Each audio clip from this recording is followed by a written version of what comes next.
안녕하세요, 선슈입니다. 모델 3를 작년 3월 18일에 인도받아서 1년 동안 17,000km 정도 탔는데요.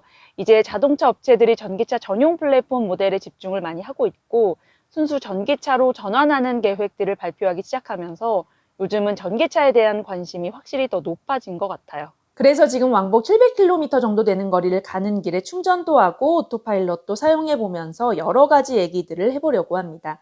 전기차를 사도 괜찮을까? 자율주행이라고 하는 테슬라의 오토파일럿은 어떨까? 궁금하신 분들이 보시면 좋을 것 같아요. 그리고 이 영상을 원래는 1월 15일에 촬영을 했었는데요. 촬영한 영상이 뭐가 좀 잘못돼서 그때 업로드를 못하고 3월 19일인 오늘 동일한 구간을 다시 가고 있는 거고요. 중간에 충전 시간이랑 충전 비용 계산하는 게 있는데 그거는 1월 15일 기준이라는 점만 참고해 주시면 될 것 같아요. 전기차 구매 시 내연기관차도 있고 전기차도 있는 상황이 아니라면 첫 번째로 고려해야 할 사항은 충전 환경입니다. 집에 충전 환경이 잘 되어 있다면 베스트고 그게 아니라면 최소한 회사 또는 집 아주 가까운 근처에는 24시간 편하게 충전할 수 있는 곳이 있어야 돼요. 충전기가 있어도 그 자리에 내연기관차 주차라든지 전기차 오너긴 하지만 충전이 끝났는데도 계속 점령을 하고 있는다든지 이런 여러 가지 이유로 충전이 어려울 수도 있거든요. 이러면 아무래도 스트레스가 되니까 개인 충전기를 사용할 수 있는 환경이 아닌 이상은 내가 주로 충전할 곳의 충전 환경을 앞으로 전기차가 늘어날 수도 있긴 하지만 그래도 지금이라도 보통 자주 비어 있는지 이런 것들을 평소에 구매하기 전에 잘 봐두셔야 될 것 같아요. 두 번째는 겨울철 운행인데요. 전기차는 저온일 때 주행거리가 줄어들고 히터를 틀면 더 줄어드는데요. 겨울철 후기들을 찾아보면 야외 주차나 히터를 강하게 틀고 운행할 때 배터리 체감이 더 크다는 후기들이 많고요. 히트펌프 시스템이 들어가 있으면 겨울철 운행에 좀 더 효과가 있어요. 저는 히트펌프 시스템이 없어서 이 효과가 어느 정도인지는 잘 모르지만 없는 것보다는 있는 게 당연히 겨울철 연비가 더 좋고요. 보통 리프레쉬라고 부르는 21년형 모델 3와 모델 Y에는 히트펌프 시스템이 들어가 있습니다. 저는 지하 2층에 주차 중인데 추운 날씨에도 주차 시 배터리 소모는 거의 없었어요. 그런데 야외 주차만 해야 하는 경우에는 관련 리뷰들을 찾아보시면 좋을 것 같고요. 그리고 겨울철 운행 거리는 이게 1월에 운행한 기록인데요. 작년에는 제가 기록을 따로 안 해서 그냥 이걸로만 단순하게 보면 20년형 모델 3 롱레인지 기준 충전량 303kWh가 거의 4번 완충한 양이거든요. 그러면 단순 공인 1회 주행 거리로만 봐도 1784km를 가야 되는데 1574km를 운행했어요. 화면에는 공인 주행 거리보다 더 간다고 찍히긴 하지만 어쨌든 공인 주행 거리로만 봤을 때 저는 겨울철 운행 시 12% 정도 주행 거리가 줄어들었다고 볼 수 있고요. 지하 주차장 환경이고 센트리 모드는 집 제외하고 켜놓고요. 히터는 거의 1단으로 틀어놓고 21도 정도로 주행을 해요. 히터 사용이나 주행 속도 때문에 사람마다 연비 차이도 있고 영하 몇 도인지 장거리인지 단거리인지 또 그 외의 기타 조건에 따라 연비가 달라지기 때문에 이건 그냥 참고만 해주시고요. 또 추운 환경에서는 충전 속도가 더 느려지기도 하는데요. 그런데 겨울철 주행거리 감소 문제나 충전 속도 문제도 결국에는 충전 환경의 문제인 것 같아요. 배터리 소모가 빨리 되면 충전을 자주 해줘야 되는 번거로움은 있고 충전 비용도 더 들겠지만 충전 환경이 좋으면 겨울철에도 운행하는 데 불편함은 크게 없을 것 같고요. 그게 아니라면 아무래도 조금은 더 불편할 수도 있을 것 같아요. 충전은 차 배터리 용량과 충전기마다 속도가 다르긴 하지만 20년형 모델 3 롱레인지 기준 0에서 100%까지 충전했을 때 크게 대략적으로 1~2시간 정도 걸리는 급속 충전과 10시간에서 12시간 정도 걸리는 완속 충전이 있는데요. 보통은 0에서 100까지 충전하는 경우는 드물고 이 사이에 일부 구간을 충전하기 때문에 1회 충전 시간은 이것보다는 덜 걸린다고 보시면 될 것 같아요. 저는 지하주차장에 완속 충전기만 있는 환경이고 충전은 보통 외출하고 돌아오면서 배터리 잔량을 체크해서 충전을 해야 되면 그때 충전을 해놓고 집으로 올라가요. 그런데 공용 충전기를 계속 점령하고 있으면 안 되기 때문에 충전 완료 후에는 바로 충전기를 빼고 차를 이동 주차해야 돼요. 그래서 충전 완료 시간을 대충 계산해서 내가 충전기를 빼고 차를 이동 주차할 수 있는 시간에 맞춰서 충전을 시작해야 됩니다. 저희는 시간대 상관없이 충전 요금이 동일한데 보통은 시간대별로 충전 요금이 다르니까 이건 참고해 주시면 될 것 같고요. 집에서 앱으로 충전 종료 시간을 확인한 다음에 충전이 완료되면 다시 내려가서 충전기를 빼고 다시 주차를 하고 올라와요.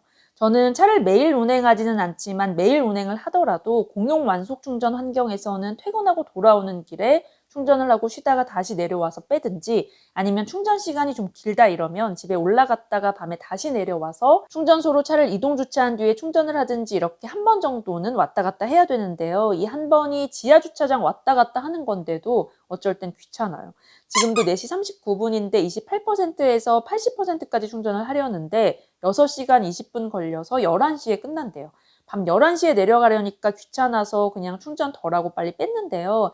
근데 이건 그냥 주유소 가서 주유하는 과정이라고 생각하면 그나마 대체 가능한 정도지만, 거리가 멀다거나 이러면 아무래도 불편할 수밖에 없어요. 그리고 또 이거는 지금 완속이기 때문에 시간이 오래 걸리잖아요. 그러면 그냥 급속 충전기로 가서 3, 40분 충전하는 동안 차에서 좀 쉬고 이러면 괜찮지 않을까? 이것도 초반에 제가 일부러 전기차를 어느 정도 타고 나서 이런 느낌들을 공유해 보려고 한 몇 달 해봤어요. 저는 주로 다니는 동선에 슈퍼차저가 있는 환경이고 처음에는 진짜 너무 재밌더라고요. 차에서 커피 한잔 하면서 유튜브도 보고 음악도 듣고 혼자 시간 보내는 게 약간 힐링 같기도 하고 너무 좋았어요. 근데 이것도 반복되니까 저는 조금 귀찮더라고요. 물론 계속 이 시간을 즐기는 분들도 있겠지만 가끔 너무 피곤한데도 가서 충전을 하면서 시간을 보내야 되는 상황이 생기기도 하고, 이럴 수도 있기 때문에 내 성향이랑 충전 환경을 잘 고려해보고 선택하시면 될 것 같아요. 구독과 좋아요.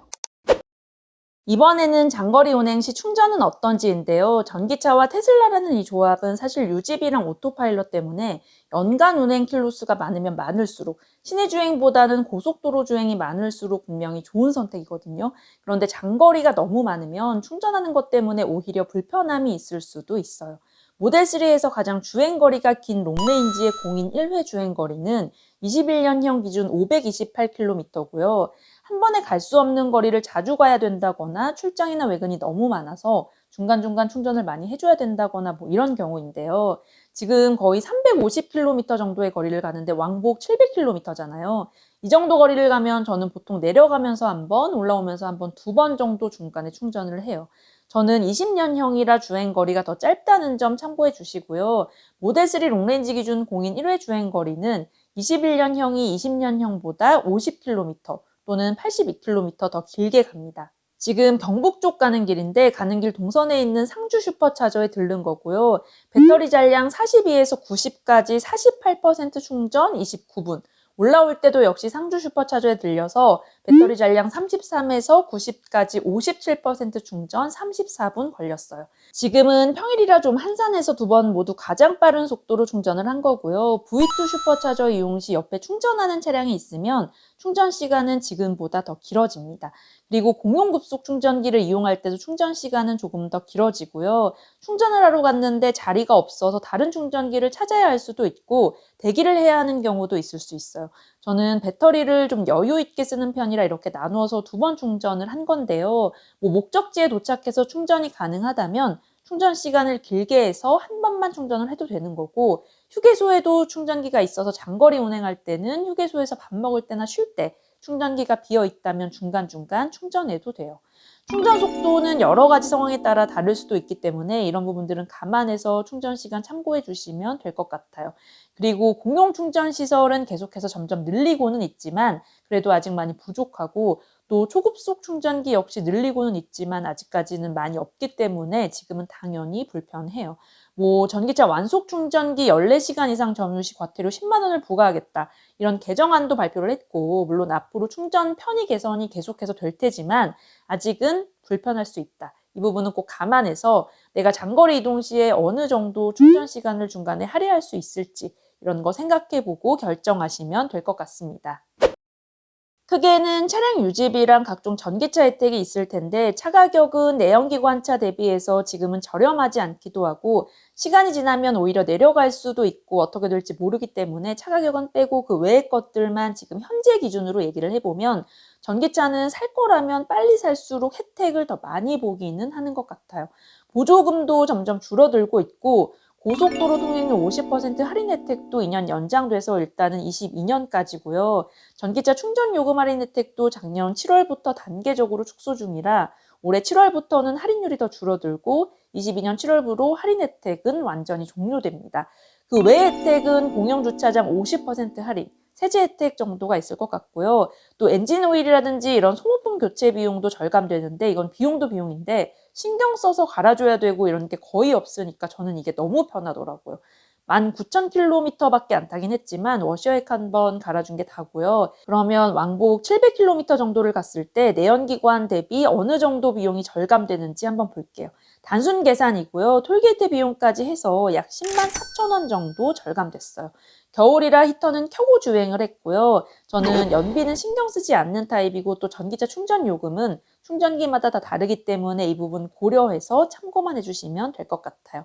지금 현재 기준으로 제가 충전했던 슈퍼차저 충전 요금은 다른 공용 급속 충전 평균 요금보다는 조금 더 비싼 편이고 집 완속 충전 요금은 조금 더 저렴한 편입니다.